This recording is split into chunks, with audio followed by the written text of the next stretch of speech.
thing about the yuan is, if I have it, there's a 20 yuan note, and the back of it is this photo of the Li River and these beautiful pinnacles that seem to just pop out of the river, and we actually saw that scene on our trip.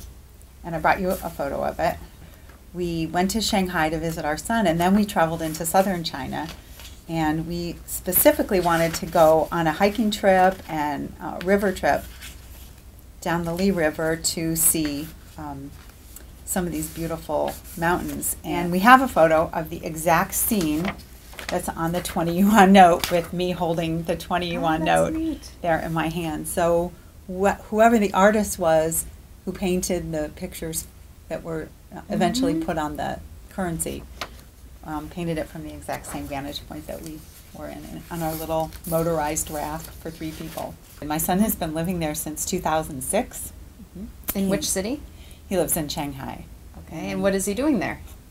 He actually went to China in 2006 in the fall, right after he graduated from college. He had a summer job in the U.S. and then decided to get serious and went over to teach English, which is something that a lot of young people have been doing these last few years. And after one semester teaching English, he went to work for a real estate development fund and did that for the better part of a year while he was doing graduate studies in Chinese language. And then he went to work for a relocation management company, something I'd never heard of, an industry I wasn't even aware of.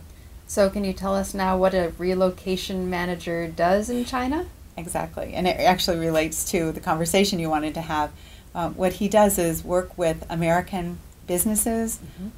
His clients are companies like GE, Dell, Disney, Westinghouse, and when they are setting up an operation in China, whether it's manufacturing or the new Shanghai Disney, he works with their executives and helps them transition their lives to living in China. Brings their families over, their baby grand pianos, their parakeets, their children, finds schools for the children, and bank relationships for the whole family, and drivers, and just the whole... That sounds fascinating. Can you talk to us a little bit how this might benefit local business people, if they might want to travel to China with us?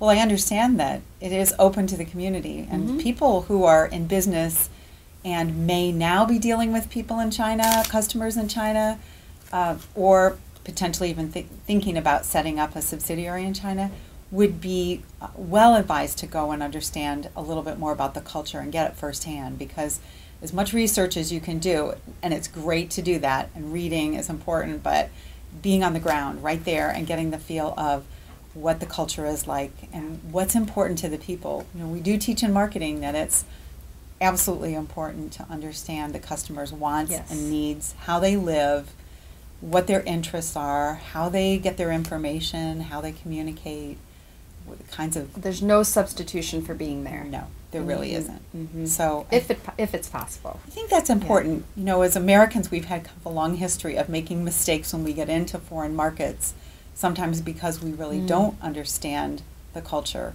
And it's not just a language barrier, it's sometimes even knowing the difference between how they see time, how they, you know, China, for example, has a really long-term orientation.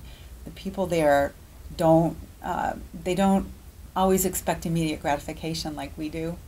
And they have a very long history of being willing to wait, save for things, get their rewards at a later time. You know, we're in a culture where that isn't so prevalent now. So just to understand how they live and how their mind works, their minds work, I think is really important for anyone thinking about doing business in China. And understanding how important personal relationships are. I know that's another thing my son has told me, is that the Chinese businesses he's worked with, partnering for some of these American companies, it's very important to them that they get to know you first as a person before they order from you. They won't do business with you until they know, you know, who are you and how can I understand you? So I think going to China would be a really good first step in doing that. A recent addition to the Edison staff is Russ Brandt, who in the 90s spent 3 years in China building factories for Copeland. Today's American businessmen and women are eager to tap the Chinese market, and the success of many U.S. companies can be keyed into providing that population with the goods and services they desire. Well, I was there from 1998 to 2001 for 3 years, total plant development. They moved there because that's where the product was going to be manufactured and sold. They saw a market in there because the people living there were becoming more wealthy, and the first thing that they want to buy is an air conditioner. So they knew that they had a market there. The other thing is high efficiency products are not well known in China. Built in China, they usually do this cheap thing there too, but the higher quality, higher efficiency was something that they knew would be a benefit for the limited power generation. And then finally, China wanted Copeland there because Copeland was going to bring high-tech manufacturing. And how was the workforce hired? And did you find different attitudes toward work in U.S. and China? Oh, that's a two-faceted question. Yes. The first one, how were they hired in China? Primarily, they were only hired if they lived in the area. It wasn't like we are here in America where we can travel to any state in the Union and get a job. They had, in order to work outside of your community, you had to get government approval. But for the most part, it was people that just lived in the area.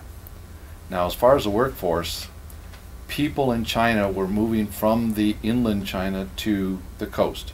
That's where all the jobs are. So there was an abundance of labor. And basically, the difference is America, you could say, is somewhat lazy because they have high-tech equipment to do things. Where in China, it's manual labor. To mow the lawn, they had a row of women on these little stools, and they would just cut the lawn and they just move along. No power equipment. How did you select your workers? If there were so many people that you had a choice from, what were the criteria that you used? If they could pick up a shovel or if they can pound on a rock, they got a job. It's pretty much how you do it here. I'm from down Georgia way. They have places where the Spanish or the Mexicans sit and wait for day jobs. They have the same thing in China. They need, one day I had 150 people on site and we were running behind schedule. And I mentioned to the contractor that we were behind. The next day we had over 350 people on site, all doing the work. It's, labor is cheap. The hard part is finding qualified technical labor. Is that still the same today, do you believe? No, no. Once you get into the network, and the network is the Chinese people. One guy gets a job, and then he tells his other classmates or people that they've worked with in the past, and they let them know. So the good jobs get filled. They change jobs rather frequently. China has become a key player in the global market, as evidenced by their influence in filmmaking. The infusion of China into college business curricula, and American business interest in China. In our final segment, we will explore everyday life in China, Chinese traditional medicines, Americans doing mission work in China, and the process involved in adopting a Chinese infant.